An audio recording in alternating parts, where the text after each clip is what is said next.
Hello, welcome to Converging Dialogues. This is Xavier Bonilla. Before I introduce the guest for this episode, I just wanted to take a minute to pause and recognize that the podcast has been going for 1 year this past week, which feels pretty surreal. I kind of started doing this, during the pandemic in quarantine. I kind of bought a mic and just kind of went with it. And so it's been pretty wild. I've had up to this point 83 episodes, 79 guests, over 200 hours. It's been in over 100 countries on 6 continents.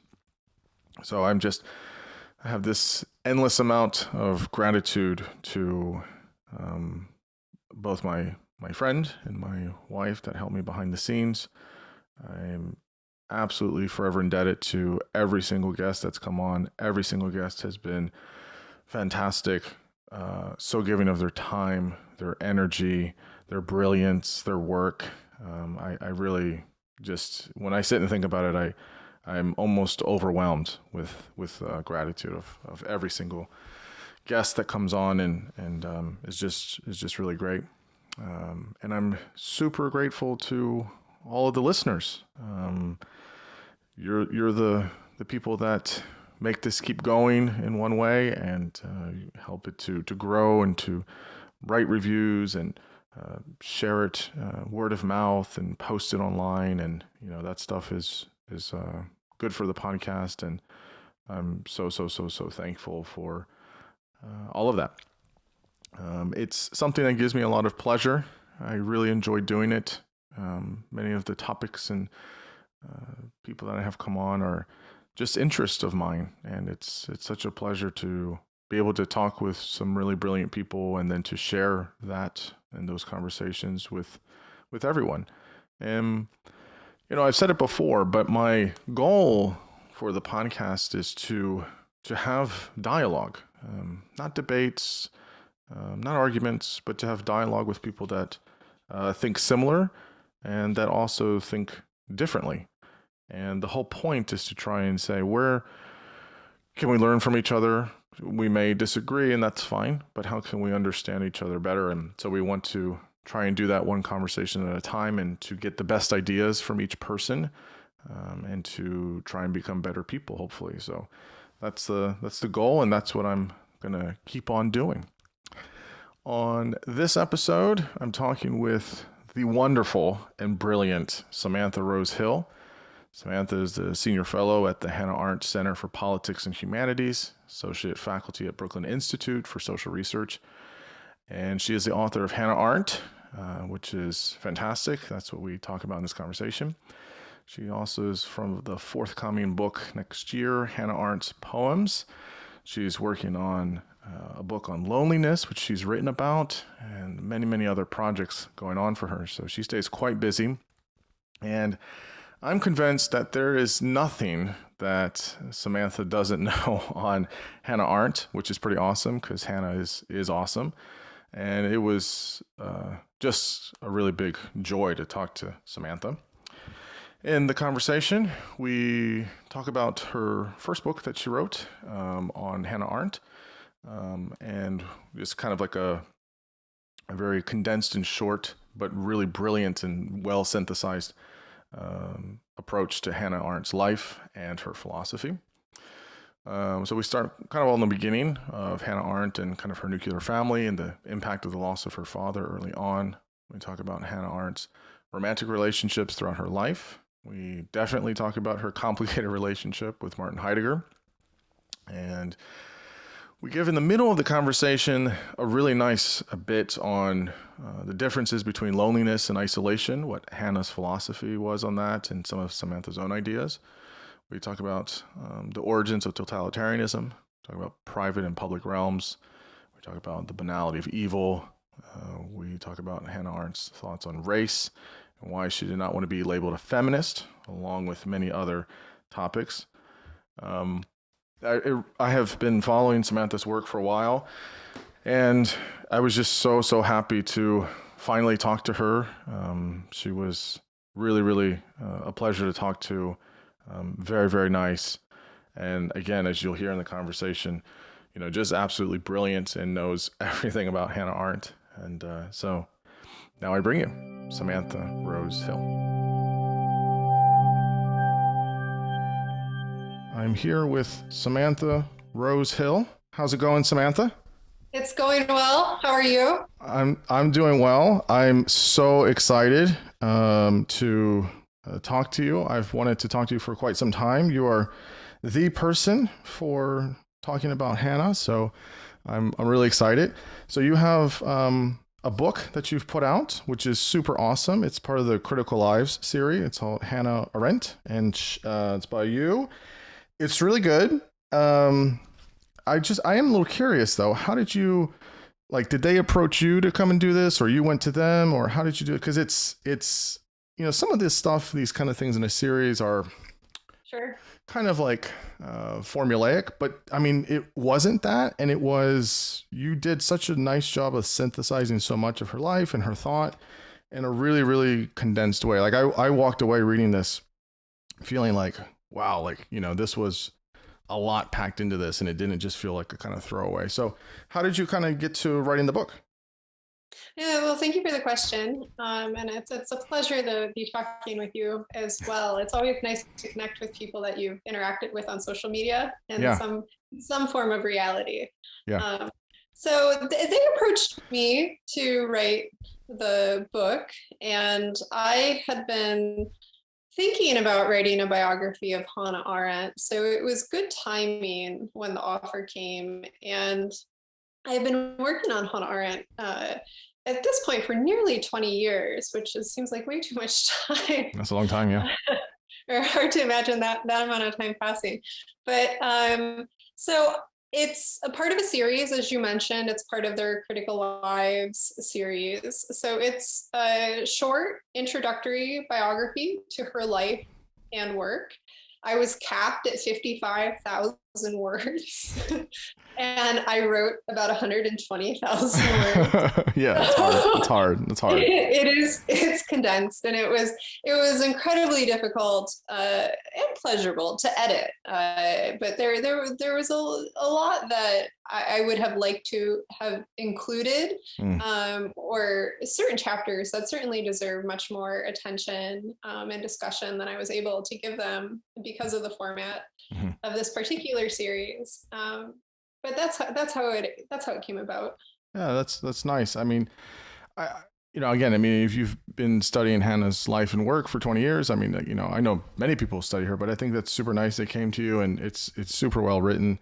I guess yeah, so I do want to hear more about the editing process. And I think we'll probably hit on a lot of that. Hopefully the conversation can be a nice sort of addendum, if you will, to some of the stuff that's not in there. Because obviously I want people to buy it and read it because it's really good.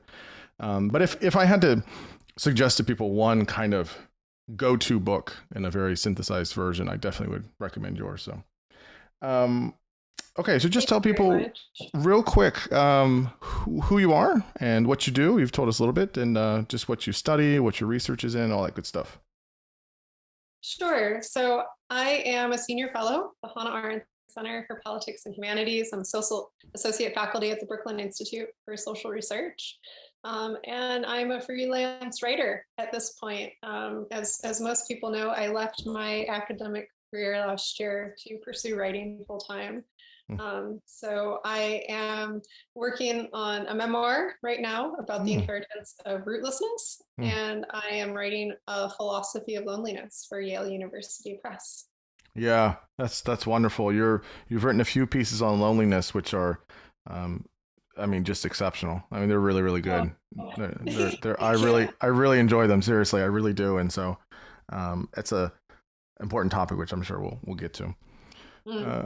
Okay, so I want to just kind of sort of follow the book. The book really is nice because it's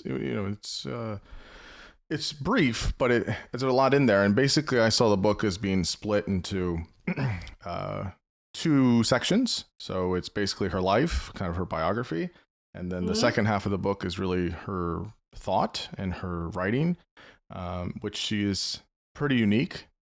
So I've mentioned this before, but I see her as somebody that's kind of a true independent thinker, which is she doesn't fit nicely into one box, which kind of pisses a lot of people off. So it pisses people off now, and it definitely pissed off some of her peers as well. Yes. That's not entirely why I like her, but that's probably one of the reasons. She's she's pretty awesome in that way. So let's just kind of talk about her life, and we'll try and pull some themes out here. So you started by telling some of her nuclear family, right? Which is interesting. And so she was an only child. And Yeah. what do you think, or why do you think her parents placed early on an emphasis on values of individual freedom, autonomy, and self harmony for her? Because that comes out in much of her early life events.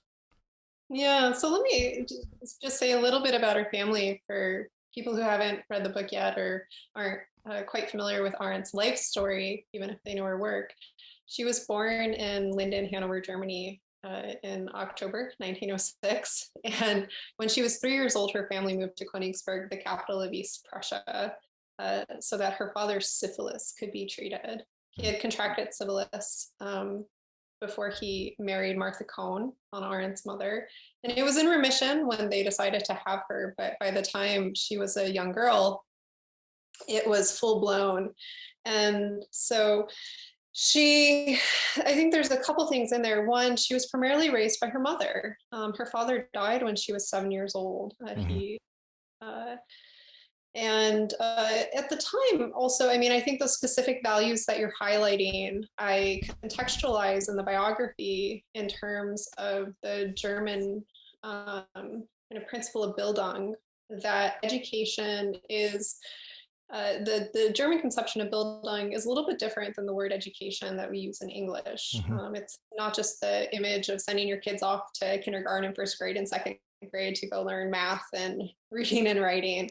But education is considered to be a more fully well-rounded pursuit that has to do with the cultivation of the whole person.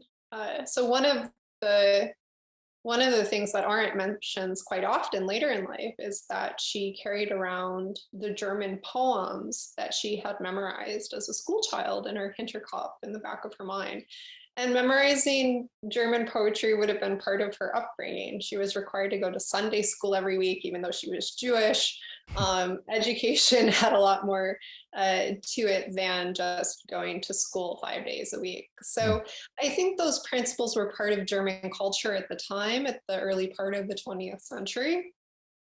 Arendt's family was a well-established, assimilated German family that had come from Russia, and they were successful and active members of their community. Her mother, Martha Cohn, didn't attend proper education. She received a kind of proper ladies' education. She was tutored, she traveled.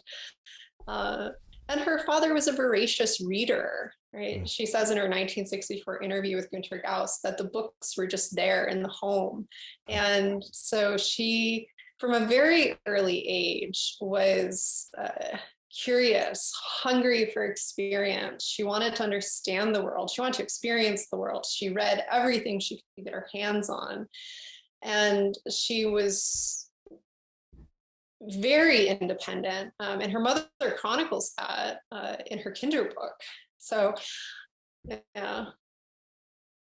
I think that's a super nice overview of kind of the world in which she's kind of taken by, right? She's in a world that is, there's a holistic kind of approach, especially in the Germany of the day. Mm. And it seems like there is an emphasis on from her family, but also from the culture, right? And we're talking about German culture at the time, of this kind of well-rounded kind of gestalt of what it means to become an individual person. Yeah. You mentioned that her dad died early on, I'm assuming due to complications from syphilis. Yeah. So, in your mind, how do you see the loss of her father at such an early age as impacting her personally, but then also romantically as she gets older, and then Boy, also in her philosophy. So I don't want to be too Freudian. I don't want to show my well, I'm cards too actually clearly. more curious to hear you answer that question Yeah. since you're the analyst.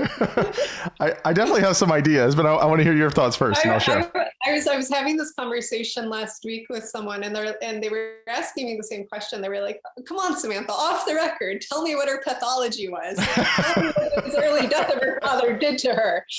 I'm like, I'm not a therapist. I was trained as a political theorist. The first thing that I was taught to do in political theory school was not to confuse the life of an author with the work of an author. Aha, interesting. Man. And the whole premise that I chose, the frame that I chose to write this book was that all thinking moves from experience. So I just threw those rules out the window. Yeah. Which I think you have to with Hannah Arendt. I have my own suspicions, but I try not to psychoanalyze her. I didn't know her personally. I have talked with many people who did know her. Cool. She was gone by the time I appeared in the world. Mm-hmm. So I've had to get to know her through everybody who's come before me. And they've all been incredibly generous with me. But the one thing, I'll say a couple things. The one thing that really stands out to me from all the stories I've heard about Hannah Arendt is that she was voracious, full of life, the kind of person who walks into the room and everybody's head turns. She's the life of the party. She's full of laughter. She's ironic. She's the one jumping up on the table and singing Brecht in German and dancing. She's the one who's throwing the New Year's Eve parties that are getting written about in the Times. She was so full of life. So I don't think the early death of her father and the kind of complications of her childhood thwarted or stilled that kind of voraciousness, and I think that was there before her father died. If we read her mother's kinder book, that she was always curious, she always had to be the teacher, she was in charge, she was the one who didn't fit in the room, and she was quiet. She needed solitude, but from an early age there's this kind of tension in her personality that lasts throughout her life, where she wants to be alone thinking and reading and writing, but she loves the stage. She loves attention. She was a magnificent stage diva, Mary McCarthy said, and that's not difficult to imagine. When people were writing about her in her in her 60s, they were talking about how men were still falling over their feet just to get close to her. She just had this charisma and magnetism about her. So I think that, a lot of people have tried to draw connections between the death of her father and her relationship with Martin Heidegger, who was her professor, about twice her age, married with kids, when they started having a relationship that essentially lasted on and off throughout her life. And I'm not quite willing to just say this is why. That seems too flat-footed to me. I think our desires, and again, you can speak more to this than I can, but I think our desires are complex, and that they can't easily be reduced to one event. The one story around her father's death that always stands out to me and speaks to her personality, her persona, is what her mother wrote after the funeral, which is that, she was trying to reassure her mom that it would all be okay. She said, "Don't worry, Mom, this happens to lots of women." And then when she was crying at the funeral, her mother asked her why, and she said, "Because the music is so beautiful." She was moved, and she had this independence, self-sovereignty, and resilience that I think helped her manage all of these moments of disruption in her life. Disruption's a kind word. Yeah, it's interesting. I mean, I like what you're saying about that. I like how you are very much trying to be as objective as possible, which I think is right. I think that's right. I think that we don't know a lot about her early life, directly. Obviously, we can't phone her up and ask her, right? But based from some of the stuff that's there, I think that how she, you tell me if I'm wrong here, how she saw her dad was someone as a type of, not an enigma, but somebody that was very, just this kind of towering presence in a very positive way. Someone that was a very good example when you're thinking about academics, when you're thinking about someone that has a lot of positive qualities. Obviously, there's the physical illness that's there as well. And so I wonder if there's this kind of seeing the, I'm speculating here, but that there's this type of aspect of her dad, which is, well, there are many things of life that can beat you down, but look at what we're trying to do to fix it, and look at how there are many things of trying to nourish the mind as well, and that kind of example. So when you're thinking in terms of example set, obviously he was gone pretty early in her life, but I can't help but think that that's somewhat of a type of template, a very complex, complicated people that are trying to live their lives. And when you look at all of her relationships, they all are kind of the same. There's a sort of template there. So, well, I think that, she was, so we'll get to the relationship with Heidegger in a minute, but that obviously was complicated. And obviously he was, older. Okay, fine. Yeah, I agree. That's a little on the nose, right? He was the professor, whatever, mentor. I think that was probably some part of it. I don't think that was all of it. I think that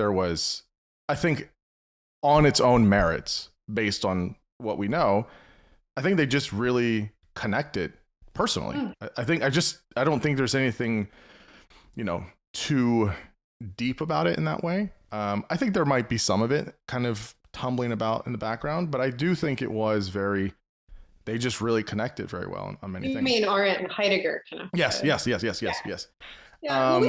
Yeah. So, but I know she was married.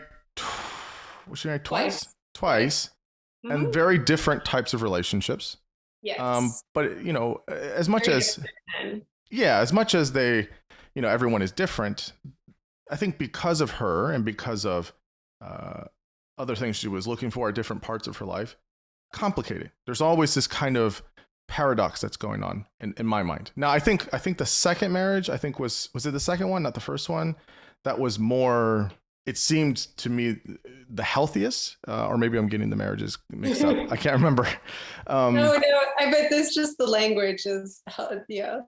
Yeah, I mean, that was a healthy marriage. Yeah, right. I mean, out of all of the kind of relationships. And so, but then I think about, like, I'm just broadening it out with men in general now, right? Well, like, she had a really good friendship with Carl Jaspers. She had a good friendship with, who was the other person? I'm forgetting. Walter Benjamin, W.H. Auden, Randall Jarrell. Yeah. She has this way of kind of like, I think especially for the time, she lets the kind of the personality, and she lets the kind of intellectual, cerebral, fun, active part of her life be able to interact with the boys, interact with guys. Like, it wasn't her with just, but she has a relationship with Mary McCarthy as well, and other women as well. So she's just, she to me, she likes she hangs out with people that are complicated in their own way. Is my take on it. I could be wrong on that, but that she doesn't mind that she likes the parallels of people, and that she's okay with the parallels of people. But I could be wrong. So the conversation, because people can't see us, I'm assuming, and this will be aired at the broadcast. We're at the point already where I'm pulling books off. That's good. That's good. I always like that part of the conversation. Xavier, who isn't complicated? Um, Right. Yeah. It's sort of as an easy out, but yes. we all have stories, Hmm. and we all have stories we tell ourselves about our stories, and Hmm. they're the stories other people tell about us. Hmm. And I think, one of the things that we're hitting on early in this conversation is just how important relationships were Hmm. to Hannah Arendt's life. Hmm. Friendships and romantic relationships. She really prioritized the people she loved in her world before anything else. It was relationships for her that became her home in the 20th century. And so we have these kind of three, let's call them the kind of, the three ghosts of Hannah Arendt.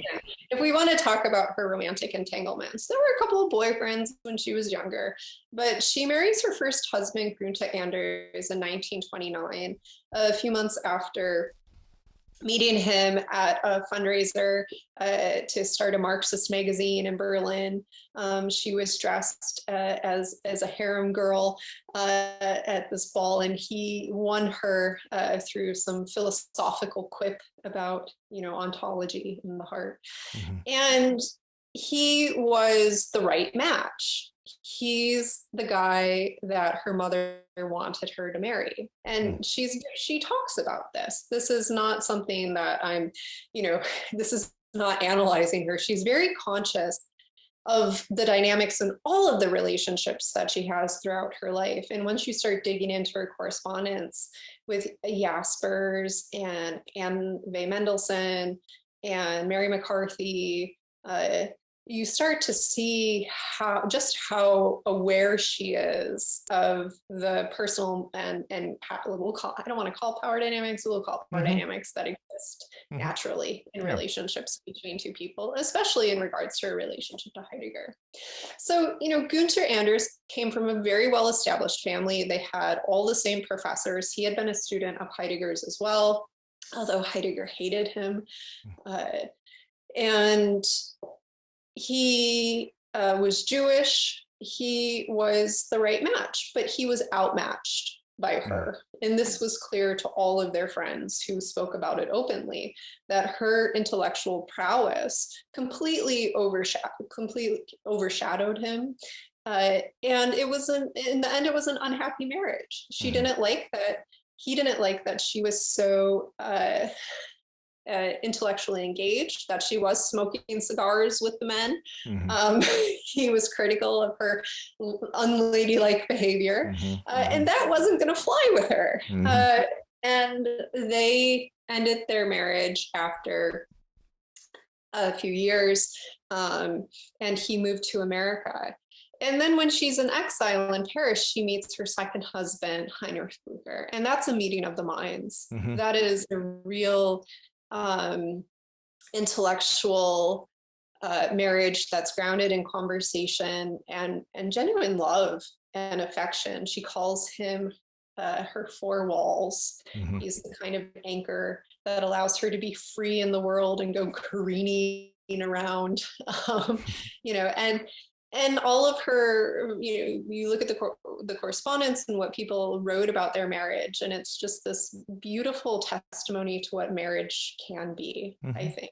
And it's a really lovely story. Hmm. So Jerry Cohn, Arendt's literary executor, and who was her Lehrstuhl at the New School for Social Research. He was Hmm. her last assistant, him and Larry May. And he told me the story once. I don't know if it's a true story, but I think it captures something. That at 370 Riverside Drive on her desk, in one corner there was a picture of Martin Heidegger, and in the other corner there was a picture of her husband, Heinrich Blücher. And she loved both of these men. I think Heidegger was the great passionate romance of her life. But her husband was her home. And those are different relationships. And they were both very important to her. But there's this great letter that she writes to Karl Jaspers after the publication of The Human Condition in the 50s. and Heidegger doesn't respond to the book. And do you know this letter? You're nodding like you. Yes, you know I don't know if I met it in the book or I've heard it somewhere, but I do know that one of the letters, many letters she wrote to Karl Jaspers about, she was upset that he didn't say anything, right, about the human condition. She was upset, and she says to him, I was very angry for a moment, but I'm not angry anymore. And I'm done. My whole life, I've been pulling the wool over his eyes and deceiving him and pretending like I'm not, this kind of intellectual powerhouse that I am, and I'm not doing it anymore. And she had been aware of this kind of dynamic that existed in their relationship, but there was this attraction between them that was very powerful. I would say that the first part of what you were saying about, she really wanted relationships, or she really gravitated towards relationships in her life, kind of speaks a little bit to when you have a major loss, you look in some way to fill it, right? And who you fill it with is, relevant. But I just don't, she had this kind of resiliency about that she's able to have this kind of fearless, kind of mind and fearless kind of, big personality. She's, and so I do think there's a lot of unknowns that we don't know about how much the loss of her dad impacted her. But I do think it is an important moment. And, some of the things of what you said, I totally agree with. And I do think the idea of the loss of somebody and how you fill that with, not replace, but sort of kind of fill with different types of relationships, I think is definitely key. It's through her very close to her mother. And she was very upset when her mother would go away on holiday or try to take some time for herself. She would pretend to be sick to get out of school to stay home with her mother. And it wasn't just the loss of her father, it was also the loss of her grandfather in the same year, who was the other kind of key figure in her life at that time. So it was an important moment. I would agree with you there. The relationship with her mom seemed to have ups and downs, again, like any relationship does, or like, maybe any standard or traditional, mother-daughter relationship. It seems like she was very close after dad left, and kind of like you were saying, or died, excuse me. And then as she got older, towards adolescence, young adulthood, it seemed to kind of some acrimony there. And then it kind of was okay. And so it seems like there was just kind of ups and downs. I don't know if there's anything you want to say about that. Acrimony. I would say she became a very rebellious teenager. Okay. She was, I don't think it caused, it didn't cause her to feel, I think, less toward her mother or vice versa. I think it changed the intimacy of their relationship for a while. During those teenage years when she was kicked out of high school and when she decided to leave the house in the middle of the night and take a train 2 villages over to wake up her best friend. She had a rebellious spirit. Yeah, no, that's a nice way of putting it. So you mentioned Heidegger, so let's talk about Heidegger. Never. I didn't bring up Heidegger. Did you bring up Heidegger? Let's talk about Heidegger, because that's a huge part of her personal life. So you already set it up a little bit. So, I mean, I don't know. There's a lot of ink that's been spilled, and there's a lot of big parts to it on their relationship. I guess a general question is, how do you, based off what you've already said, but how do you just kind of see their relationship over the course of it from beginning to when they died, I think, a year apart or 2 years apart? They died very close together. Yeah. How do you just see their relationship?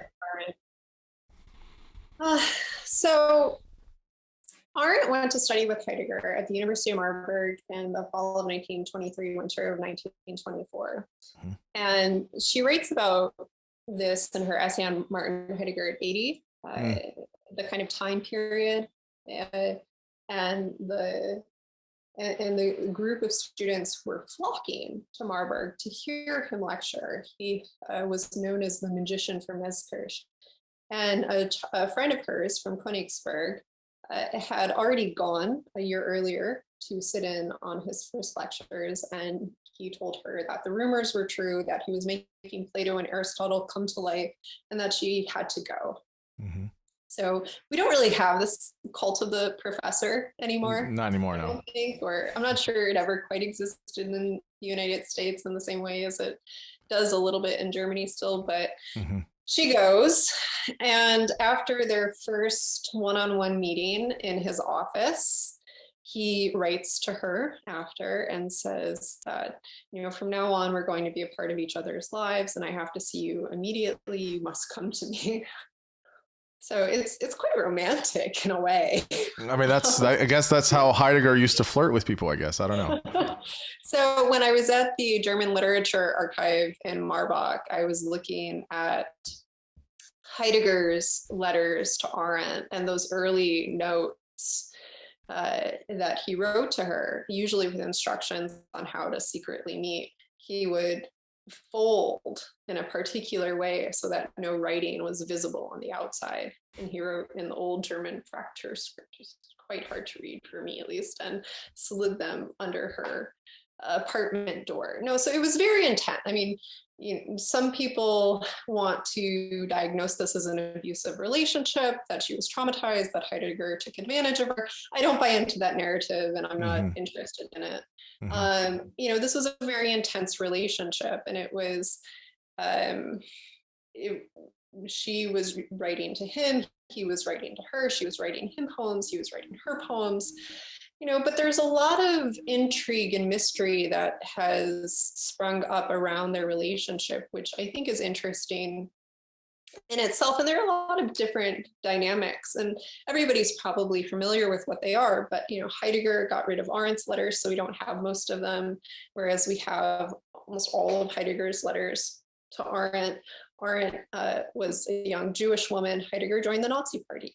Heidegger refused to apologize after 1945, which didn't kind of help some of the writing around Arendt's, what's been called Arendt's forgiveness or apology of Heidegger.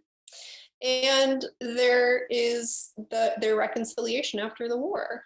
They continued the romance to some degree. We're not really sure how much after the war ended in 1950. So all of these, elements, I think, create a kind of air of intrigue. And when Arendt's literary executor at the time, when Mary McCarthy allowed access to the archive for the first time, she told Elzbieta Ettinger that she could write about the relationship, but she wasn't allowed to quote directly from the letters. And this led to the publication of Hannah Arendt, Martin Heidegger, which kind of became the seminal text published about their relationship, which is really one of the most unfortunate books ever written about Hannah Arendt. It's quite scurrilous. And in part because, I'm not sure if it's because she wasn't allowed to quote directly from the letters, but it's full of conjecture, and it paints quite an ugly story about Arendt being some kind of submissive schoolgirl. Arendt was never very submissive in any sense whatsoever. So we have all of these different elements, swirling around their relationship, so they spend about a year together, and then Arendt goes home to Königsberg for a summer. And she realizes that Heidegger's work is always going to come first. He has to be alone in his hut to write. He's not going to leave his wife. And she ends the relationship. She goes and spends a semester with Heidegger's Dr. Vater Husserl. And then she goes to Heidelberg to write her dissertation on Love and St. Augustine with Karl Jaspers. And they stay in correspondence loosely up until 1933 after she leaves. And then when she hears about his Nazi activities, she cuts all ties with him until 1950, until she writes him a letter on her first trip back to Germany after the war. And then their relationship is, for the most part, platonic, as far as we can discern from the correspondence. They're talking about different intellectual ideas and projects and work and working on thinking. Elfriede knows about Heidegger's wife, knows about the relationship after the war. Heidegger tells her. Arendt has a kind of acquaintance with her and goes to visit him a few times later in life. But that's the kind of loose chronology of it. Mm-hmm. So, yeah, I agree. I don't, just based on what we know about her personally and through her writings, I don't see her as being, super impressionable, and he was abusing his power as a professor, etc. It seemed very mutual. I mean, and just knowing about her, it seemed very much in the beginning, very much like that. I guess there's obviously, there are power dynamics, right? I mean, he was not only just a professor. I mean, he was the main guy in German philosophy at the time. I mean, Husserl was there, obviously, but I mean, Heidegger was huge in the 20s, and they met in 24, well, right? Heidegger, yes, first.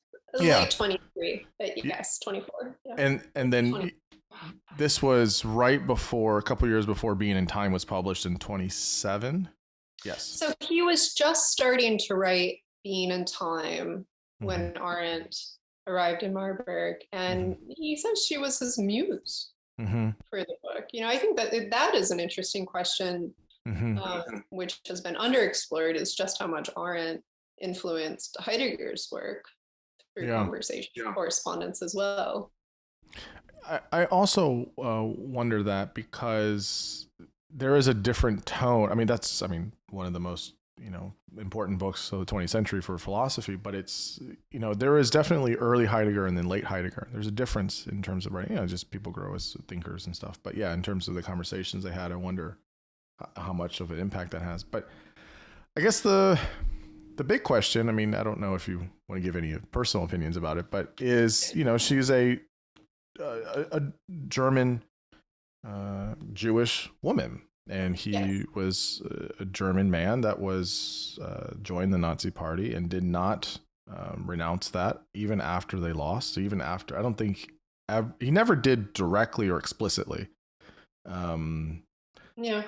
Which always bothers me. I think it bothers a lot of people. It definitely bothered Hannah. A lot of us. Yeah, it's frustrating. It leaves you with more questions than not. But I guess, I mean, is that just a kind of like, I mean, we're just speculative, right? But how can you be okay? Like, how can you be okay with the Nazi Party in, the 30s and 33? Okay, if you want to divorce it as, from politics and where Germany was at the time, maybe. Sure. But once you get to 1941, 1942, 1944, 1945, and what was happening to, the, genocide of the, Jewish people, I mean, how does one square that? Like, how do you want to know what was going through Arendt's head? I mean, like how, yeah. I mean, how do we make sense of that, I guess? Well, I'm not sure it's a question of making sense of it. I'm not sure that it's rational. I don't think love is often rational, or the kind of passion that did exist between them. We can try to understand, which would be the kind of Arendtian approach. Can I pull something just quickly out of the archive here? Yeah, I have duplicated Arendt's archive on my computer, and it'll give us a little something to go from. So, okay.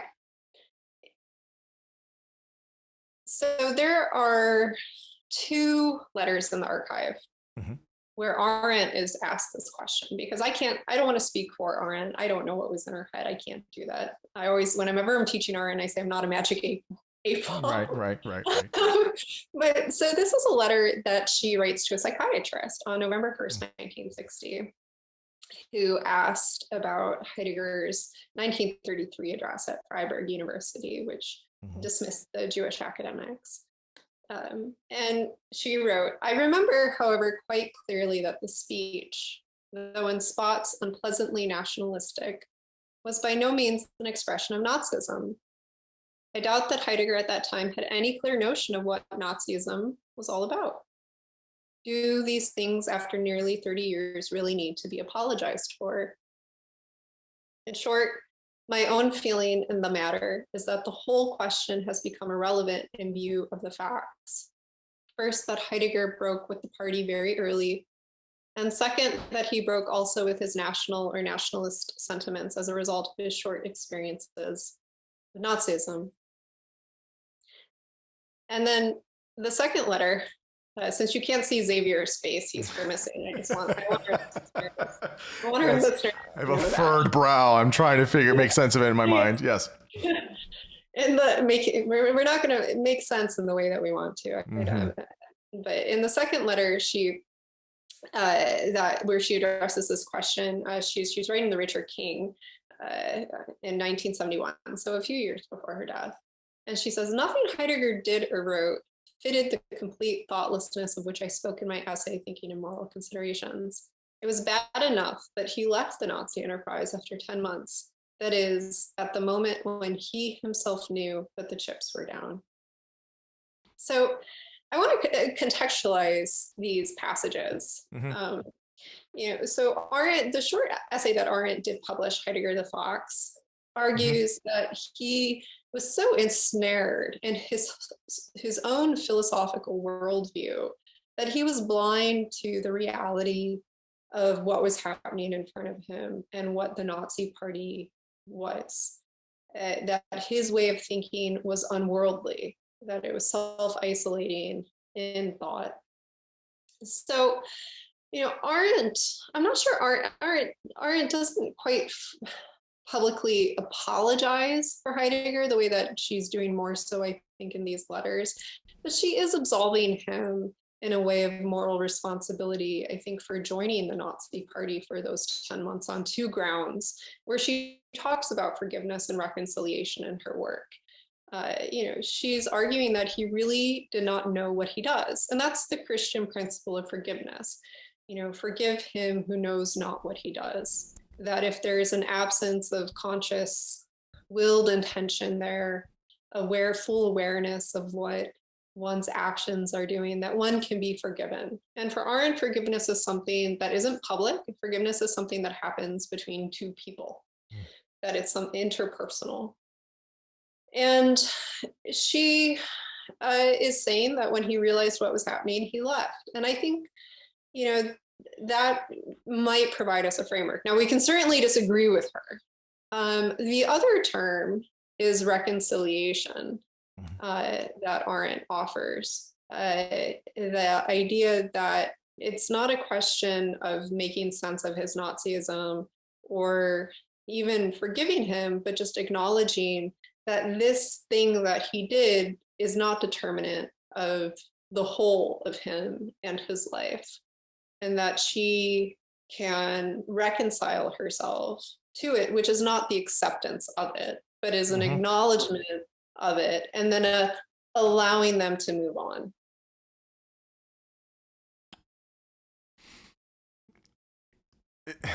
So I don't entirely disagree with her.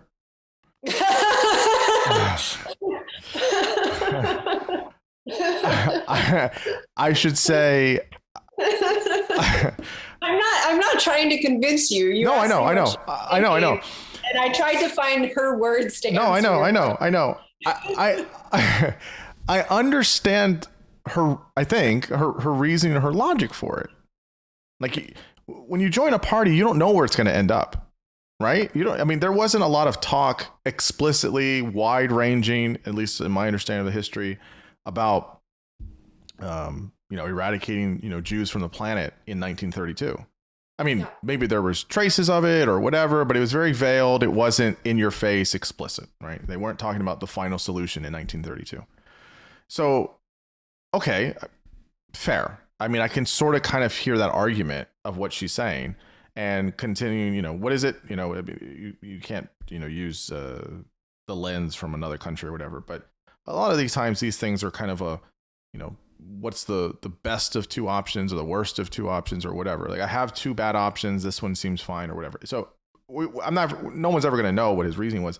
And yes, 10 months later, I can hear all of the arguments for that. I guess the problem is, and maybe there wasn't a need to, but like, when you see everything it becomes, 12 years later, or 10 to 12 years later, how do you not condemn that? Like if that was your party, let's say you were part of that party and you say, look, I joined that, you know, because of these reasons, and what they have done is just an abomination or whatever. It doesn't even have to be that explicit. Just like, I'm not a part of that. Yeah, I don't condone that or something. The fact, and I believe he was asked numerous times, like it just, the fact that it never was a clear condemnation is just puzzling. It just Well, puzzling. I mean, I think there's different things at work here. In um, 2000, and I think it was first 2003 and then 2014, Heidegger's Black Notebooks were published. Yeah, yeah. Um, and they show that he had a kind of awareness of the politics and nationalism of the Nazi Party early on, certainly before 33 or after, where he's repeating language about world history and Jewish conspiracy theory. Mm-hmm. And there's evidence of a kind of anti-Semitism mm-hmm. in the notebooks that we can't dismiss. Mm-hmm. I think an interesting question would be, what would Arendt have made of his notebooks? Yeah. Would she have held this line? And we don't know what private conversations they had. Right. We don't know if he apologized to her or tried to make amends with her. In one of her first entries in her journals, which have been collectively named her Denktagebuch, she talks about reconciliation and what we bear on our shoulders. You know, she wasn't willing to, in the end, she wasn't willing to throw her relationship with Heidegger away because of what he had done. And sure, she might have asked him to make some kind of public apology, but I don't think she would have advocated for that kind of public apology politically. She wrote publicly against these kinds of confessional acts in politics. So it's difficult. I think it's difficult for most readers of Arendt. You know, and I think for a lot of people, the question becomes, you know, I think it's quite unfortunate because she has contributed to so many different areas of contemporary political theory and philosophy. But for some readers, the fact that she loved Martin Heidegger will always overshadow her contributions to the history of political thought, or the fact that she was one of the greatest political thinkers of the 20th century. Yeah, and absolutely. I mean, I've talked to people personally. They'll be like, "Oh, yeah, she's troublesome. She's problematic because." Oh dear! Oh no! Right. Those words. Right. Yeah, those words. You know, because what her viewpoints on her own people are, and her viewpoints on refugees, and then we get to civil rights, and then she was her relationship with a Nazi, like, all these things, and like, look, she's imperfect, but. Yes. I agree. I'm thinking about the idea of like reconciliation, and like, yes, like there are. It's hard. It's such a knot in my head of like, I agree with that, right? I do agree. People are really complicated. They're really complex. You don't throw them out because of one thing. Like literally though, like if you're a literal Nazi though, right, or you're part of a literal Nazi party. I mean, it does color. I can see why it does color a lot of folks' ideas or readings of her work, and then definitely of Heidegger. And I see her argument there, but I think it's just one of those things where it's like, look, I said it earlier, and I've said it plenty of times before. Being in Time is one of the most important works of philosophy in the 20th century. Yes. The end. I mean, regardless of his personal beliefs, like it's just full stop, like at the end. And some people don't want to read it just because of that. And it's just, people say the same thing about Hannah Arendt. I'm not going to read, Eichmann in Jerusalem because of her, her positions about the role of, Jews in certain areas and what they were doing, what they were up to during the trial and stuff. Like, I don't know. It's a hard thing to square because it goes back to something you mentioned earlier, which I feel like I mention this now often, is, it's something that, my friend David Howinski talks about, which is how much of the person's biography and their personal life is in their art, is in their thought. Most certainly not all of it, but it's not completely removed. We talk about author's intent all the time. But I just think it depends on how you look at humans as being terribly complex. And so, again, I'm going to sound like a broken record, but people can think and feel and have the worst ideas about other people and some of the most benevolent, altruistic ones as well at the same time, at the same moment sometimes, and for different people, or sometimes for the same person. Like, that's just being human. And so I just think it just becomes really complicated for really, really, really important things, especially things as grotesque as the Holocaust, as grotesque as what the Nazi Party did. Again, not just for Germany, but for, civilization in the 20th century. So it's like the stakes are super high with that. I mean, it's not like he had an indiscretion or something and like, we should forgive him. It's like, no, like, you were part of this, and then you never condemned it explicitly.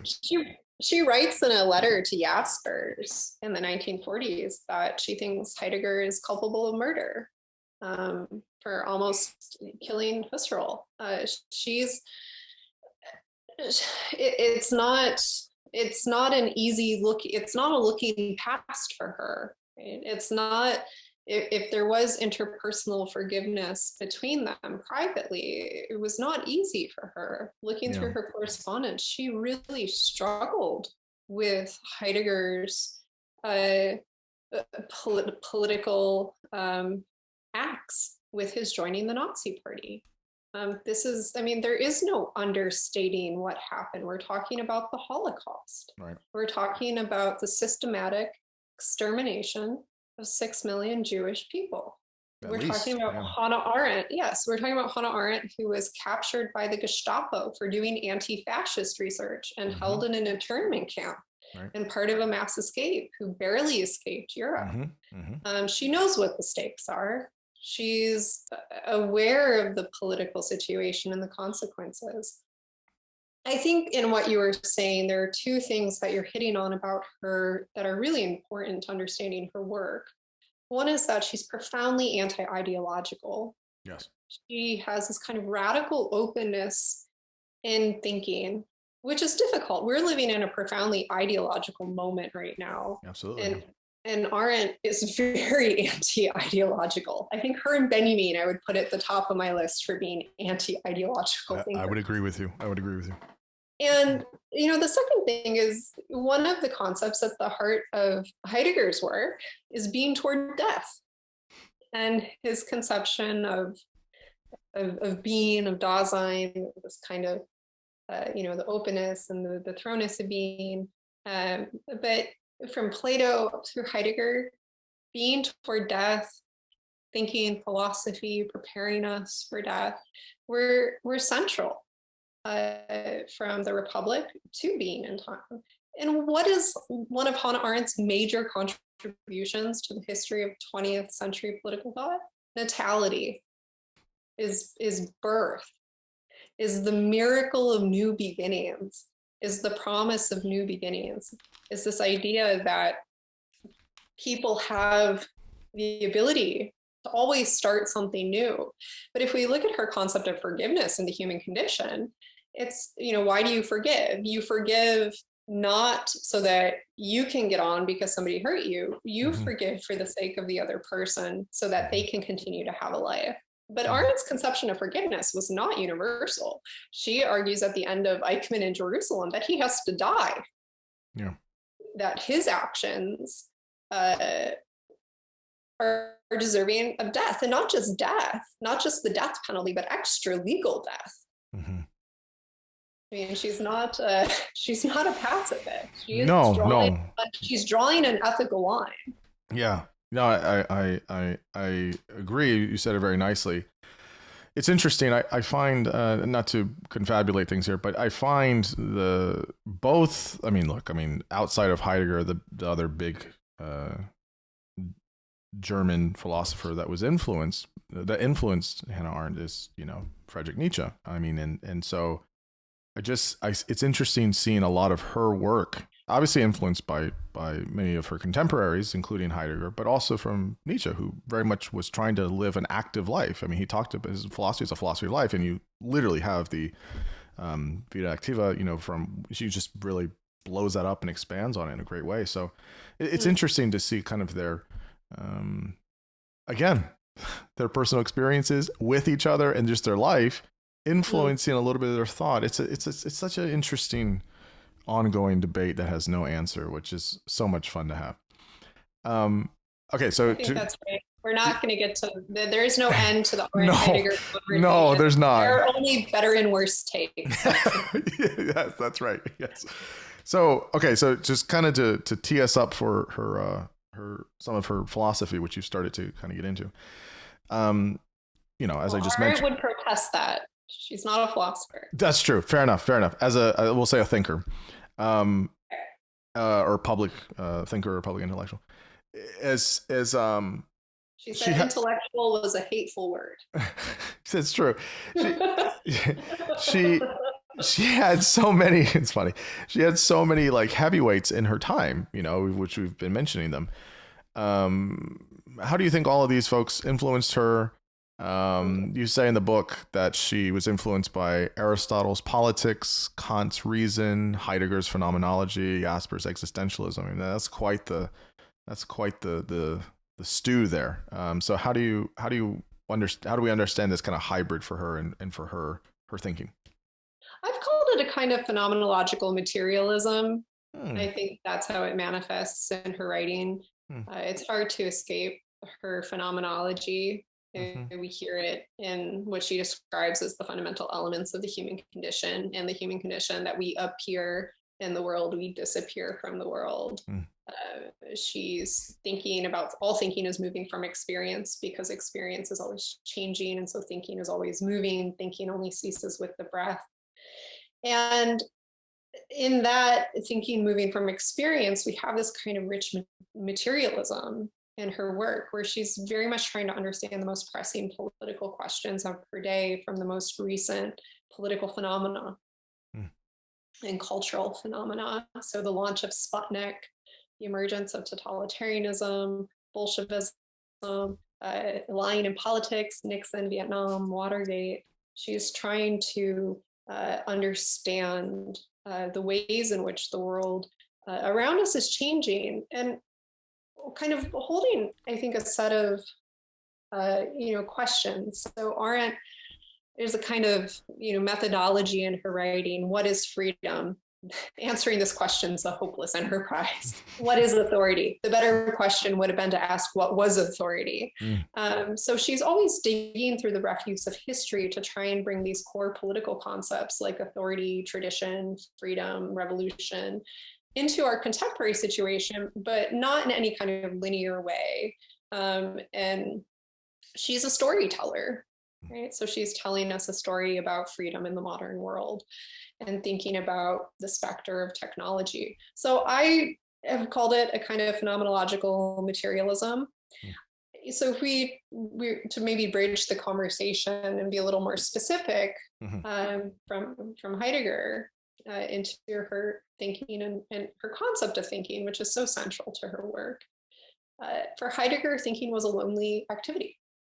Heidegger is something that you do alone by yourself, away from the world, in isolation, preferably in the middle of the mountains. In the Black Forest. In the Black Forest.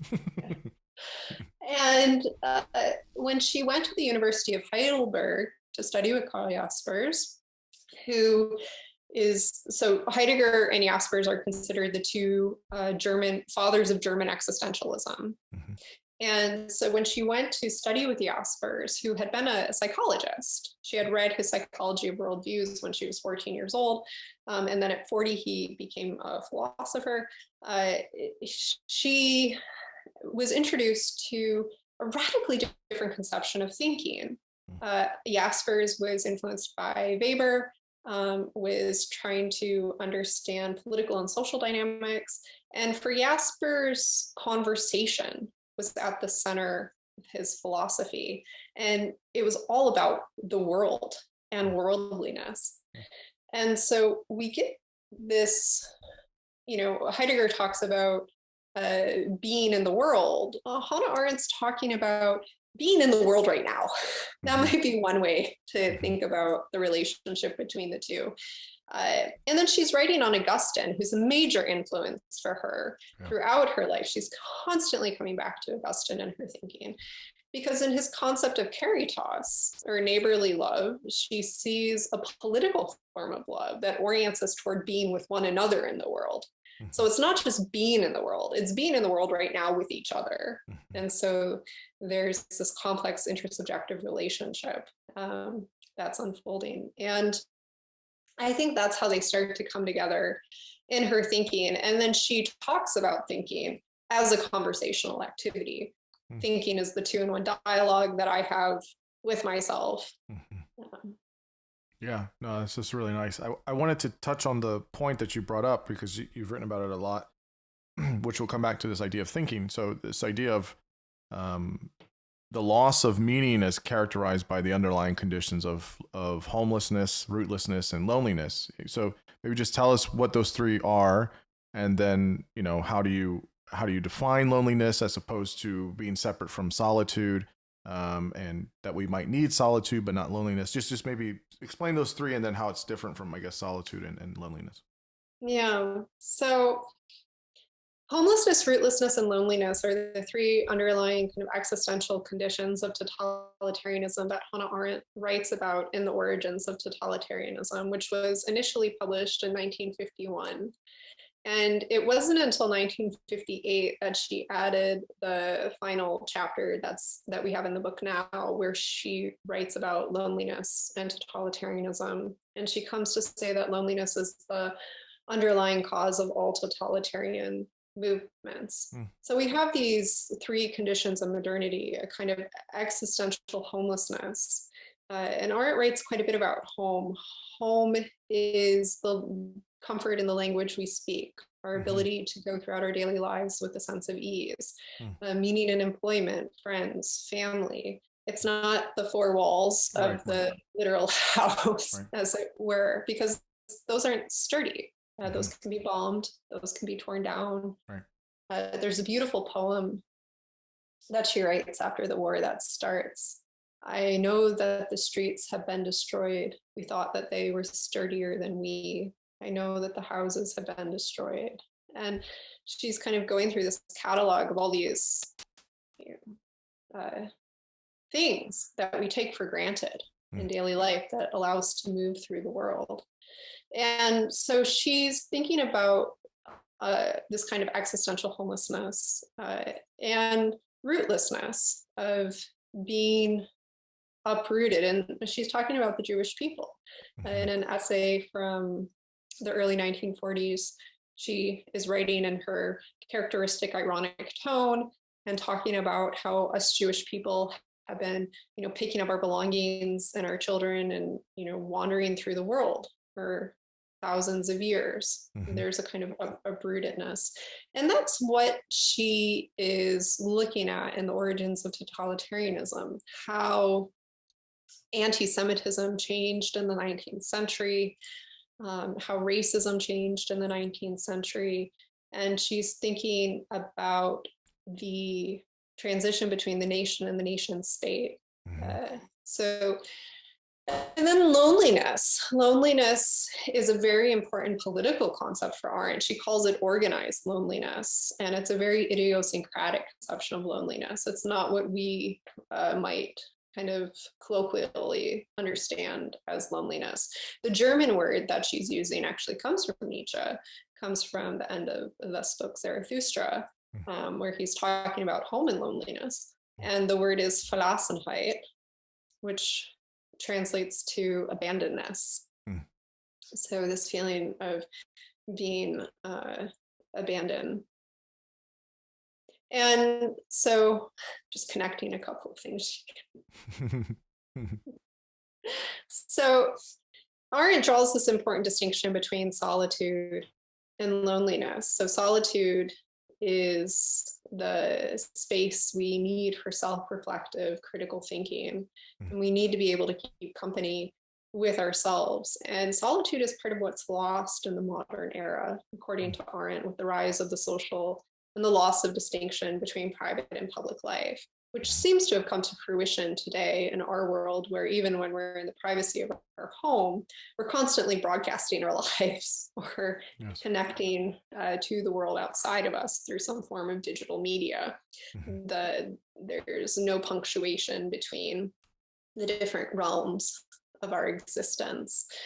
And for Arendt, we really need that space of solitude in order to engage in self-reflective thinking, to be alone with ourselves and do the work of the two-in-one conversation.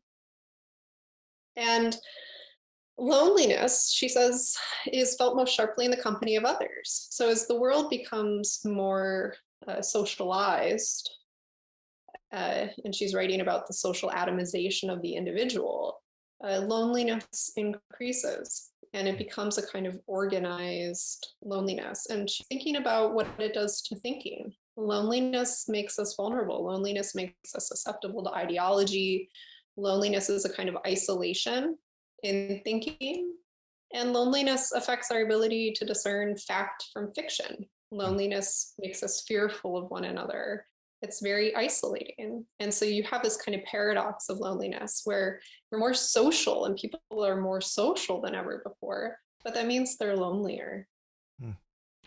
It reminds me a little bit of the work that Erich Fromm did in Escape from Freedom, where he addresses many of the same things and does a little bit of this idea of a little bit of a history lesson of sorts in that book. How does she connect the loneliness piece to totalitarianism? Is it the fact that people want to be told what to do if they're not reflective on themselves, if they're not having the self-dialogue, if they're not... How is that component of loneliness, this organized loneliness, connected to some of the perversions of totalitarianism? So in the final chapter of The Origins of Totalitarianism, she talks about the elements of ideology and how fascist propaganda uses ideology to make people fearful of one another, and to isolate people from one another, making them lonely. And then they say, hey, I've got a solution for that. And here's who you can blame for that. And so for Arendt, loneliness makes people susceptible to fascist propaganda. And loneliness is part of the human condition. Loneliness is experienced by everyone. And so it's incredibly powerful. If you can find a way to instrumentalize an individual state that's as powerful as loneliness for political ends, for her, the organization of the Nazi Party was an extreme example of this, of what it can accomplish when it's used for political purposes. And how do we, I guess, in her thought, how do we delineate between that and solitude in terms of how does it? I still feel like many people would get those confabulated. How do we have a clear example of what it could look like to have one or the other? So I often think of it as, solitude is the pleasurable state in which I keep company with myself, and loneliness is a kind of experience of terror where I'm calling my whole existence into question. So you can be alone and not be lonely at all. And you can be surrounded by people and be exceptionally lonely. So isolation is necessary sometimes to write a book, to make a work of art, to make some music. But when isolation is used as a political instrument to alienate people from one another, you can create mass loneliness. Hmm. It seems one of the components is, what are you, excuse me, what are you doing when you are, in solitude? It's not that they're, your mind is still at work. There's still thinking that is going on because it is connected to what it means to be. But it seems that in loneliness, it's a suspension of a type of autonomous thinking, right? That you have this kind of ideology that's permeating certain things. Is that a fair characterization, or no? It doesn't necessarily require it. Let's break it down a little bit more. I think that's a good place to start. So in loneliness, she describes it as falling through rabbit holes of always thinking the one worse thing after the next. So you end up in this kind of thought spiral. And there is a kind of absence of control in thinking there. But when she's talking about thinking as a 2-in-1 activity, where I have a conversation with myself, that's the self-consciousness having a conversation with the conscience.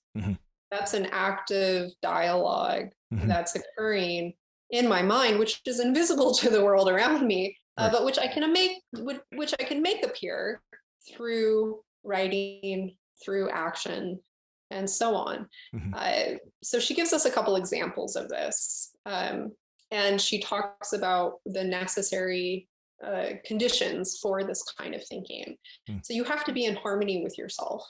It's a Kantian principle that when we retreat into the realm of solitude, we split up into two and we can engage in a dialogue with ourselves. And then when we appear in the world, we repair into one.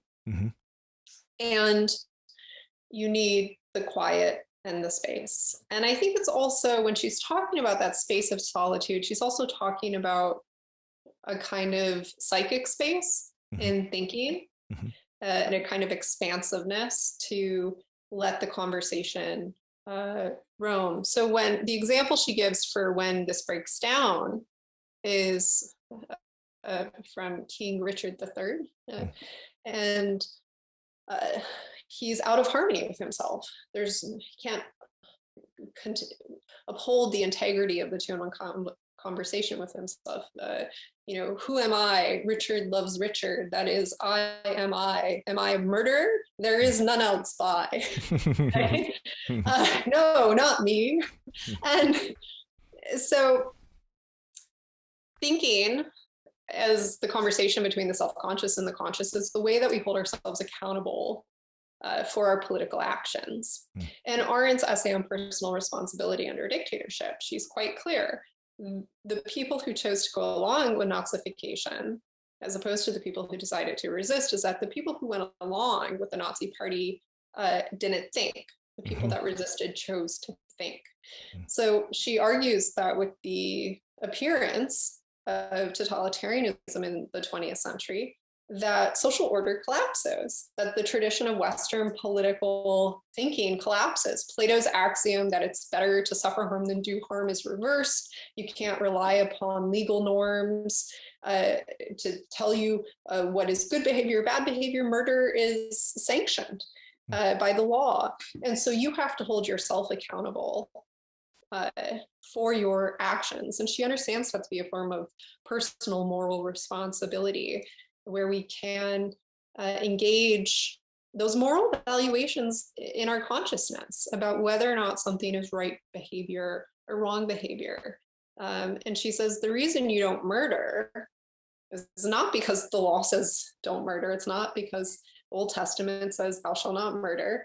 It's because you would forever be condemned to live with a murderer, and you would be out of sync with yourself forever. You would compromise your ability to think. It's interesting because I think that it sounds like there's many things going on for her.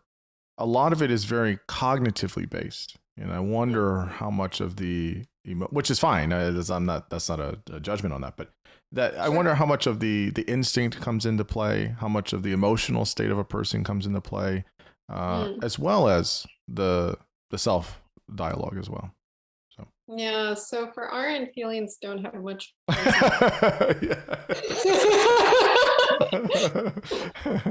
Interesting. She doesn't, I guess, write about it as much, but it is interesting to see the impact that has. Because everything you just laid out about her work is brilliant, right? But it does feel, I wonder, all of the other aspects that make us human, how they also contribute to that inner process. So one of the things that I've been doing for the past year, and I want to continue doing it, is so I wrote an essay on Arendt and loneliness, and I wrote an essay on Arendt and hope, and I wrote an essay a while back on Arendt and love, and I'm slowly working my way through the emotions. There you go. No, but somewhat intentionally. So it's much ink has been spilled on Arendt's refusal of the passions in politics. And her, so let me give you an example. In The Human Condition, she says that love, she's talking about romantic love, is not only apolitical, it's the most powerful anti-political force in the world, because it turns us away from the world in common and inward towards the two who are in love, cutting us off. But the problem with that, I mean, I have to go back and read this, but it depends on what, love is such a hard thing to define, and everyone has a different definition of it. Even if you're taking the four to five different versions in Greek of the different types of love that we have, there still has to be a baseline definition of what we understand by love. She's talking about romantic love in this instance specifically. She talks about several different forms of love. She's talking about lovers and this kind of eros kind of love. Yeah, and more specifically, the kind of romantic notional love that was birthed. It was in the 18th century. I'm so bad with dates. Yes? That sounds right. Yeah, we'll go with it. Look it up.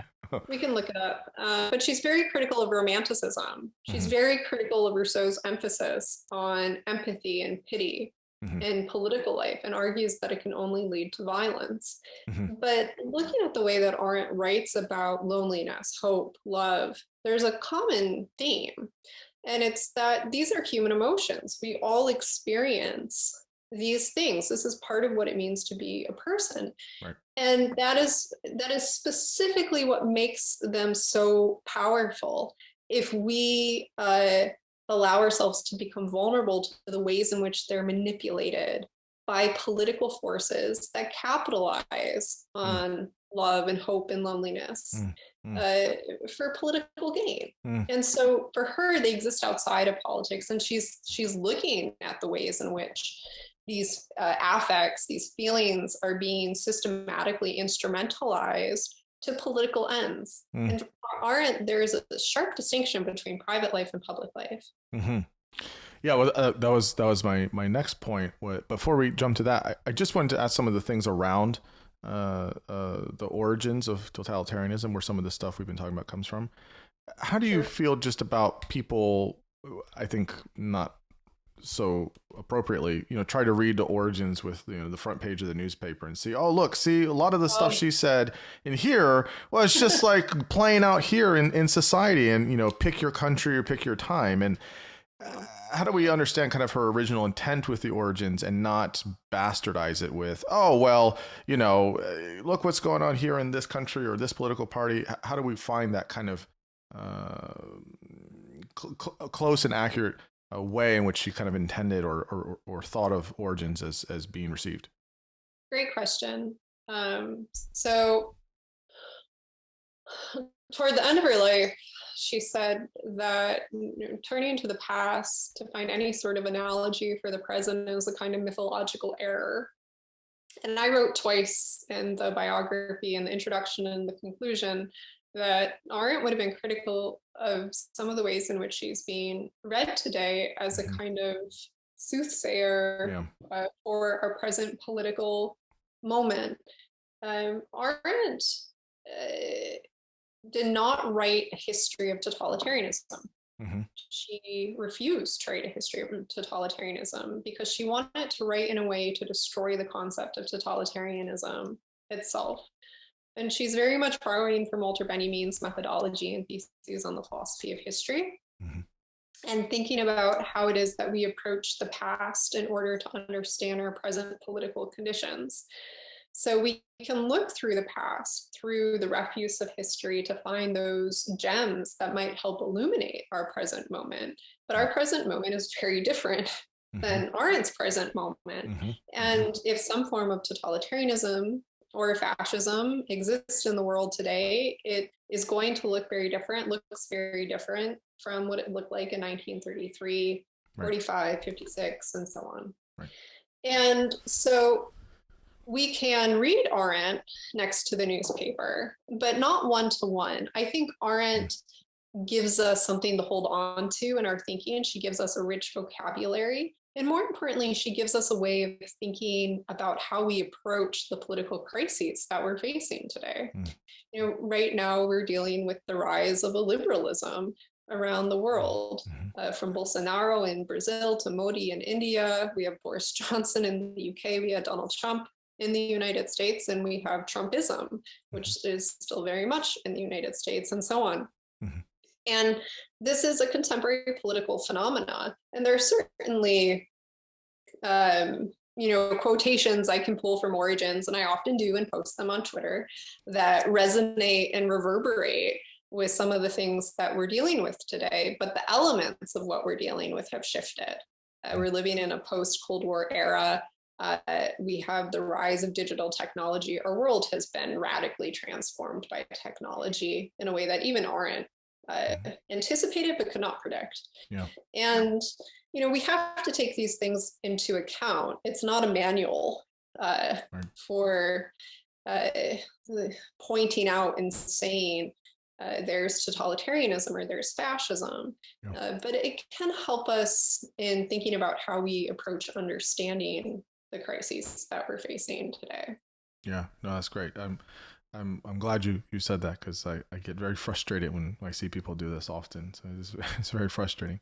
Well, we want to understand. I think, I'm sympathetic to the impulse, and I think Arendt was too. We want to make sense of things, but we can't make sense of everything. And that kind of impulse to make sense is precisely what Arendt is writing against. And that's why she calls it the work of understanding. It's a continuous and ongoing process, and we can't know in the way that we might like to know, because if we can know, then we can deal with it, but we can't fully know in the way that we might like. Yeah, no, I agree. So you were mentioning it, there's kind of a private and public world in the human condition. And when I was reading your book and you were talking about this, I thought a little bit of Kierkegaard's inner and outer world idea that he puts in either or, and I think other places too. And some people will say that Kierkegaard was a kind of precursor to phenomenology. Obviously, Hannah also has a lot of phenomenology in her work. So how did she mean the private and public worlds of a person, and what it means to have an authentic self, or how much of that is really kind of pushing how she's trying to understand those concepts? So in the human condition, Arendt is trying to understand the fundamental activities of the human condition in modernity, which she calls labor, work, and action. And labor, work, and action correspond to different realms of human life and different principles of the human condition for her.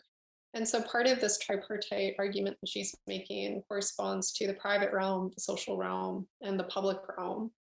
So the private realm is the realm of the home. It's the realm of privacy and intimacy, the four walls, the oikos, home. And the public realm is the proper place for politics. It's where we engage in political action. It's where we appear in public. So the word persona, Latin word, literally means to kind of wear a mask. And when we go out in public, we're appearing. We appear and we're recognized by others, and we need that. Just as we need to go home at the end of the day, close the door, take off the mask, and be with ourselves and be with our loved ones. And these are both essential parts for Arendt of the human condition.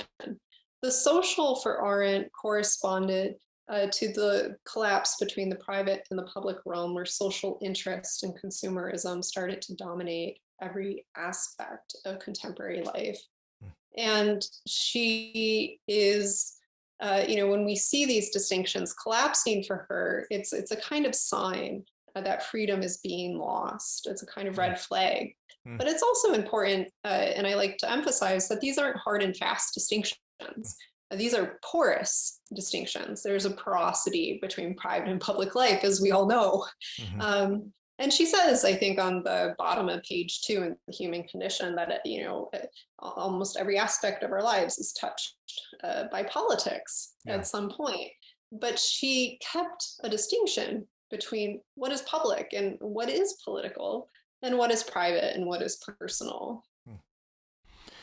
And how does this connect again with the labor, work, and action? So or maybe just kind of describe what they are and how they're different, but then how that connects with the private and public, meaning is there public and private for each of those, or is there some in others and not in others, or how do you understand it connected? Yeah, so in labor and work, it shifts a bit. So to start with, the public realm is the kind of proper sphere for political action. Action is something that we do in concert with others. It can't be done alone, and it happens in a public space, wherever people spontaneously come together and engage in a form of political action. So the public realm corresponds to Arendt's conception of action. And Arendt's concept of political action is very much conversational. It's about public political debate, which is one of her lasting contributions to contemporary political theory, communicative democracy, and the way we think about the public sphere. Labor for Arendt is, and there isn't a clear hierarchy between these terms. I just want to say that we need all of these things. All of these things make up the human condition. Absolutely, yes. So labor for Arendt is the activity that corresponds to the biological life processes of the body. So it is something that is produced for the purpose of consumption. So a loaf of bread might be a good example. The second it's made, it's eaten, and then it disappears. Whereas work is something, the homo faber, the work of our hand, she describes it as work adds something to the artifice of the world. It leads to a kind of lastingness. We can make things that will outlive us, that become part of the world that we share in common. It's interesting because you had said earlier that you see her as a kind of phenomenological materialism, which I really like that term. And I see it because it's interesting.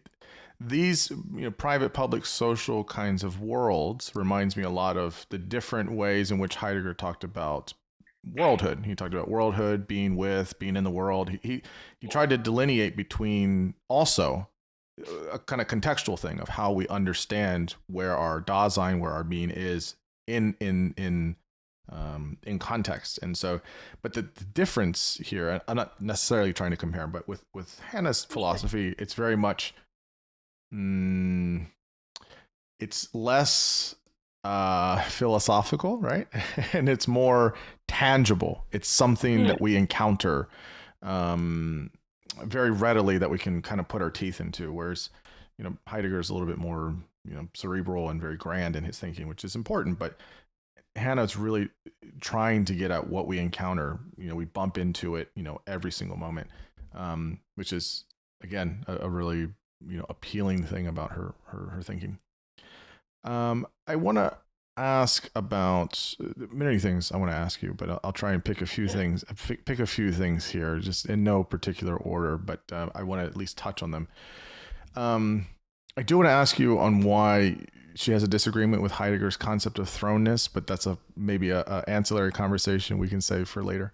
But because that's interesting. But I want to talk about Eichmann in Jerusalem. Okay.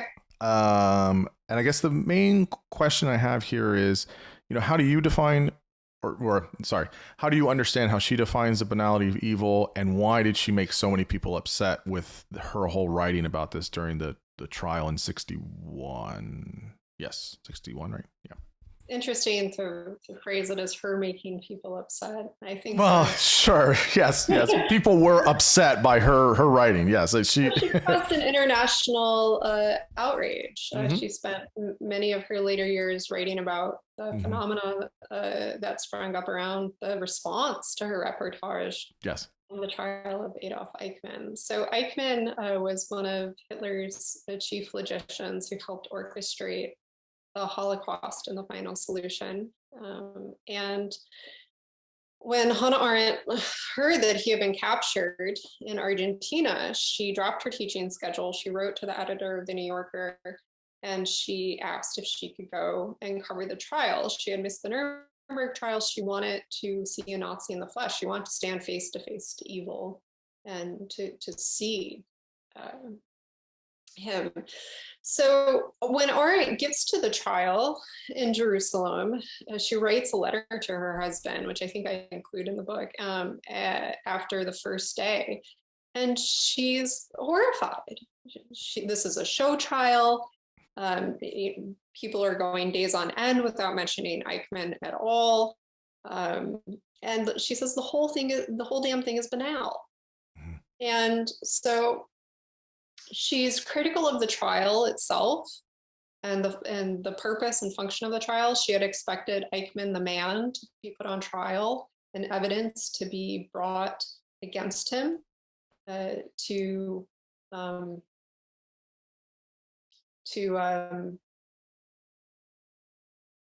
she expected evidence to be brought against him to show what he had done. Mm-hmm.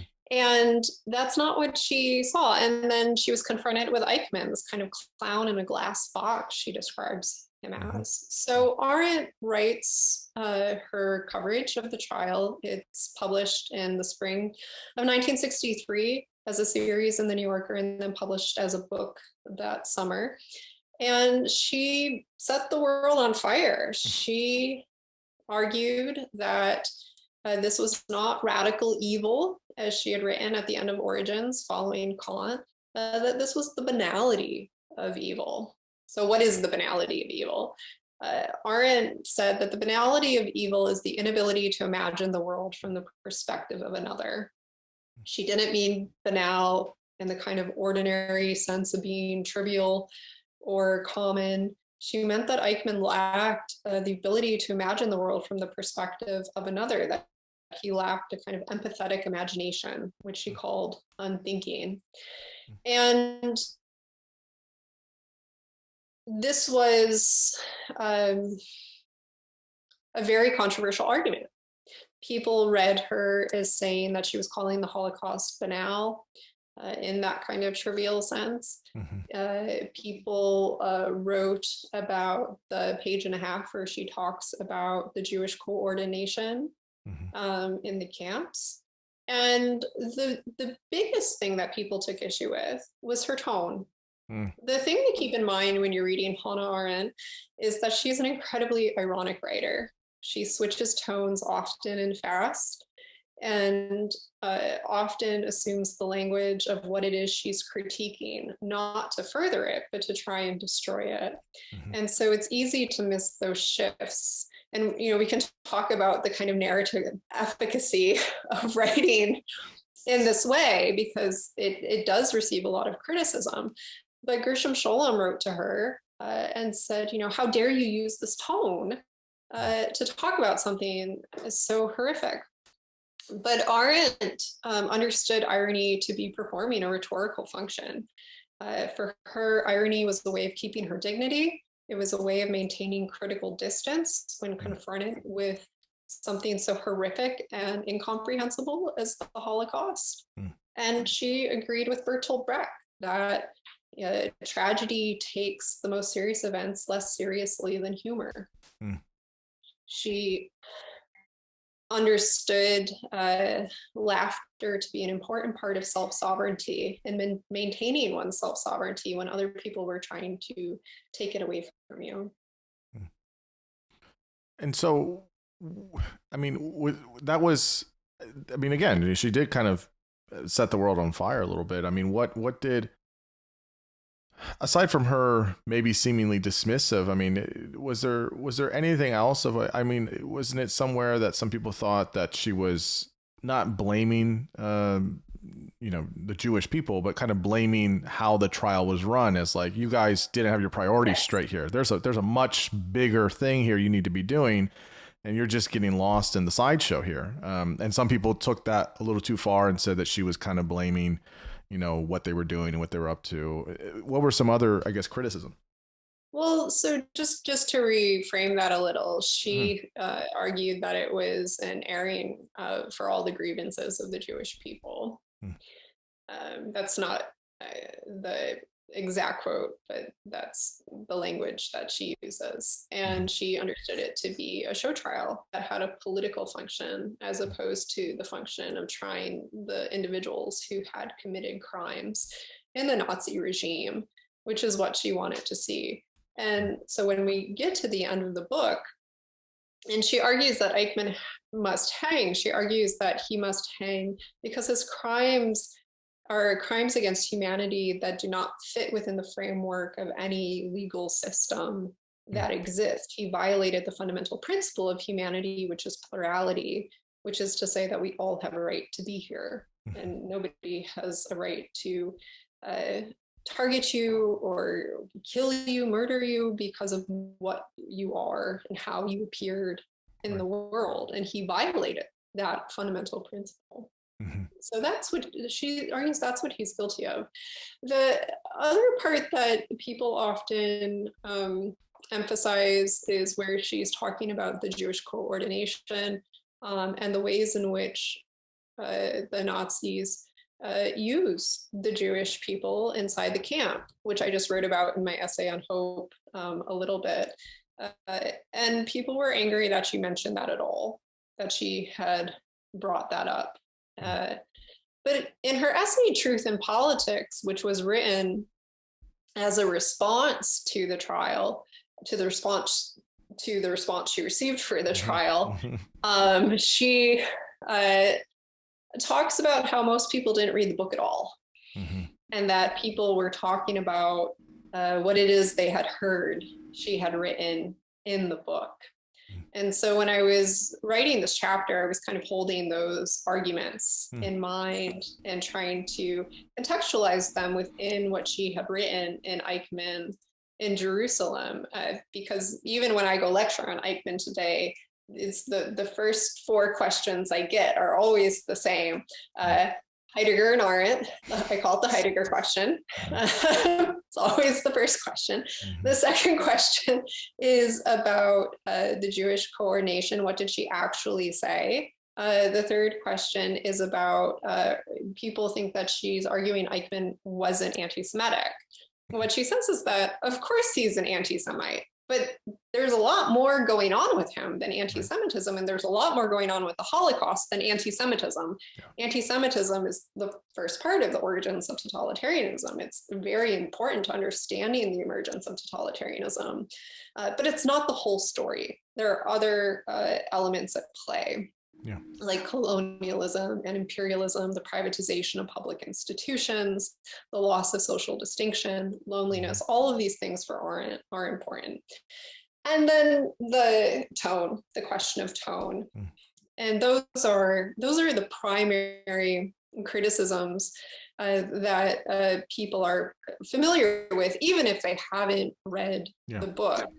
And when it was published, and I try to chronicle this as best I can in the biography, all of New York Literary Society was summoned to a ballroom at the Hotel Diplomat in downtown Manhattan to hold Arendt in absentia.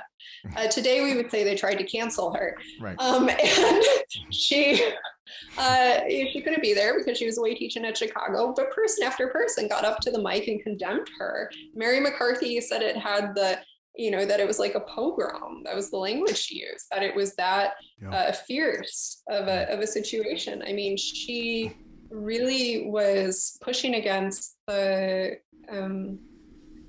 accepted or acceptable narrative at the time in the literary world.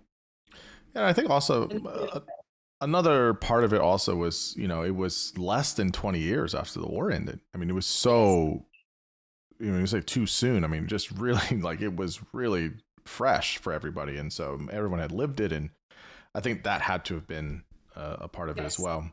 Um, I have two final questions for you. Okay. They're big questions. We could spend hours talking about each one, but one question is, just kind of briefly, she's have seemed to be problematic about race in the United States, especially during the civil rights era. What are the most what do people usually say are the most problematic aspects of her ideas on race? And is that a fair, are those, do you think those are fair criticisms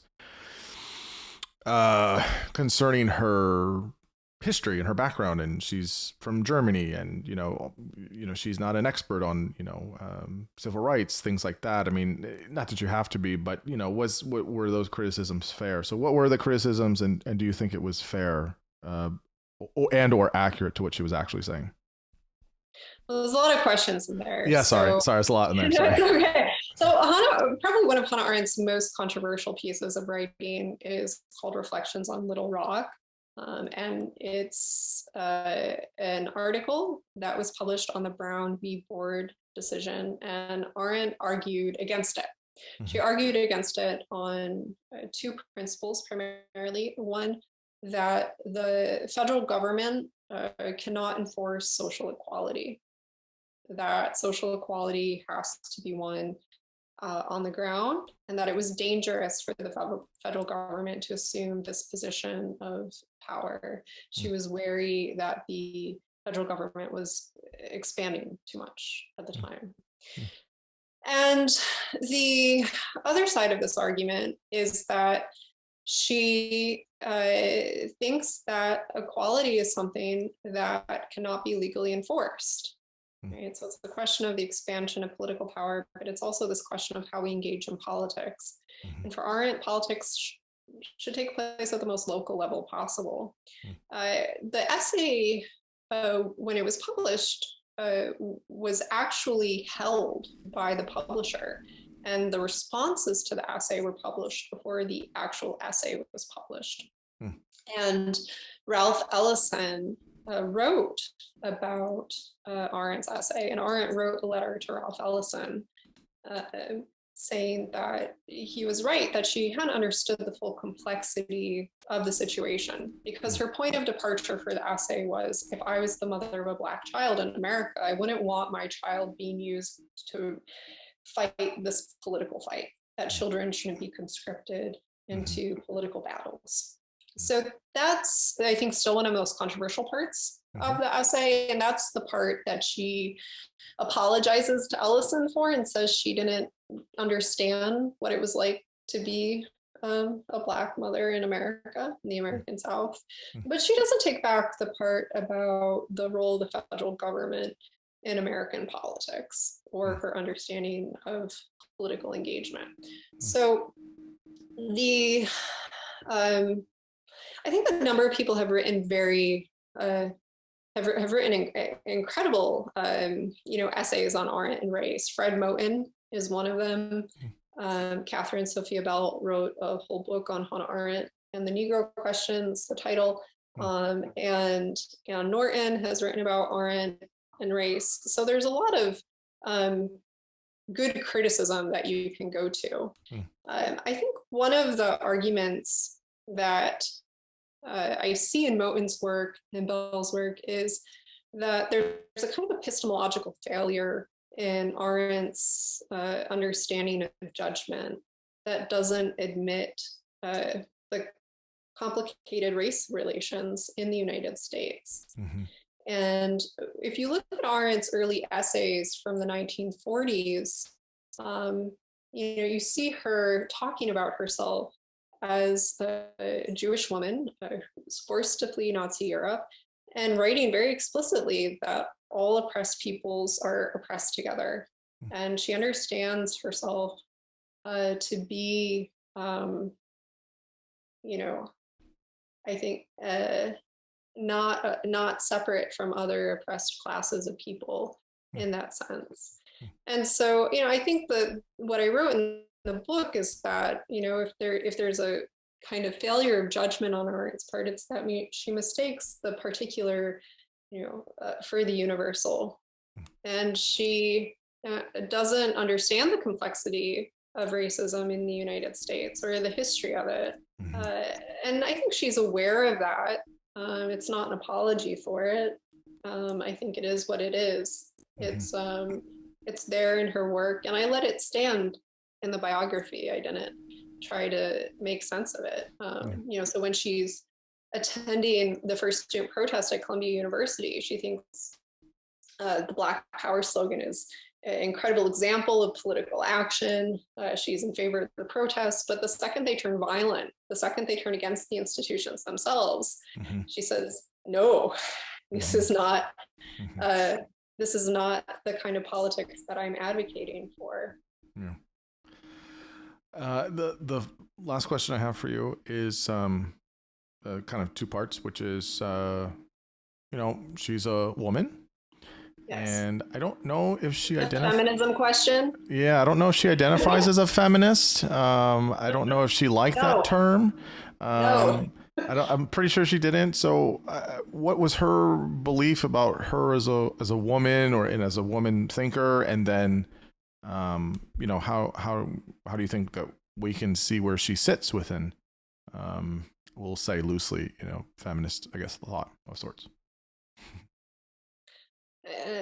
Arendt did not consider herself a feminist, and she was very.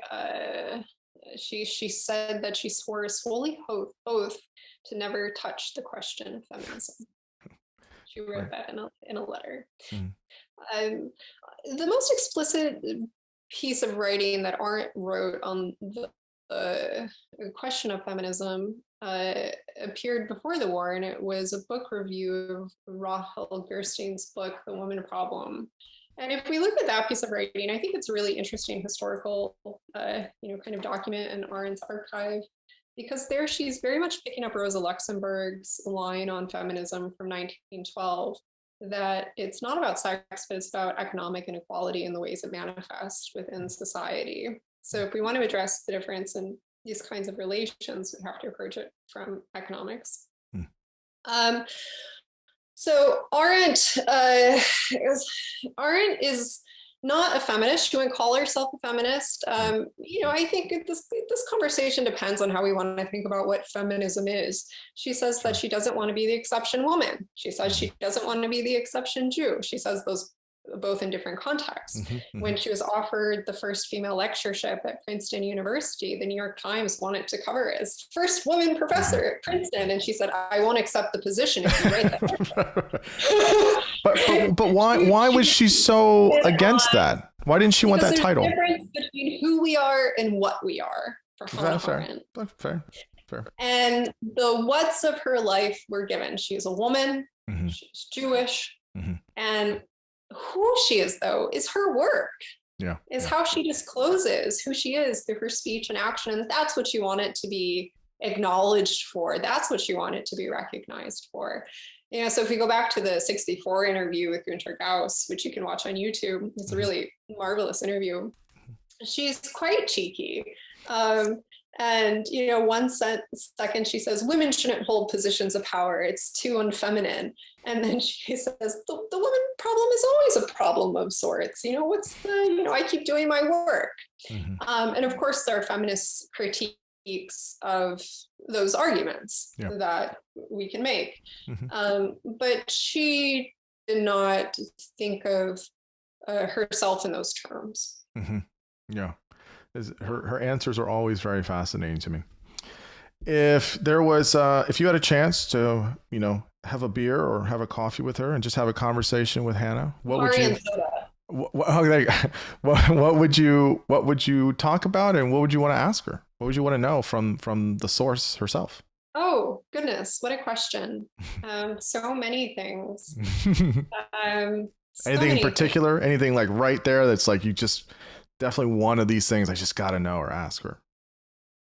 I think there's just too many. It's too many swirling. I think I would like to talk with her about her time in the 1930s and 40s. We don't have a lot of historical documents from that time period. I would love to hear her tell the story about how she walked out of an internment camp and walked across France alone on foot. Yeah. I think that would be an incredible story to hear her tell, and something that has not been written about too much, which I tried to include in the biography. I would love to chat with her about friendship and romance and our political problems today. I would love to have her take on the crises of democracy and the rise of liberalism and identity politics, and how we can deal with the problems that are being created by social media technology and in human relationships. I'd want to talk to her about the importance of human person-to-person relationships and politics and political action. I think it would be a very long conversation. Of course, I'd be willing, maybe even there's also the poetry, thinking about her and Jarrell or her and Auden reading poems and talking about poems for hours on end would be an incredible conversation to have. So yeah, it's a good question. One I'll keep thinking about. Thank you. Okay, well, the book is Hannah Arendt. It's part of the Critical Life series. Where can people find it, and where can people find you online, or find your work, find your writing? Where's all the good, relevant places to find you? So you can find me at my website, which is www.samantharosehill.com. And there you'll find links to the book and my writing and videos and lectures that are all online. You can find me on Twitter at Samantha R. Hill. And the book's available at Reaction or University of Chicago Press, or your favorite local bookstore. Mm-hmm. Yeah. I have to say, Samantha, I'm a big fan of yours, and I have been for a long time. I read your pieces. Oh, thank you. I follow you online. I think you're lovely. And I have to say, this is probably the fastest 2 hours I've had. I feel like I just started. So I so enjoyed this conversation. It really was a blast. You are welcome anytime to talk more about her or anything else you're working on. So I appreciate you coming on, and thank you so much. Thank you, Xavier. I really appreciate the questions and conversation. Thank you. Absolutely.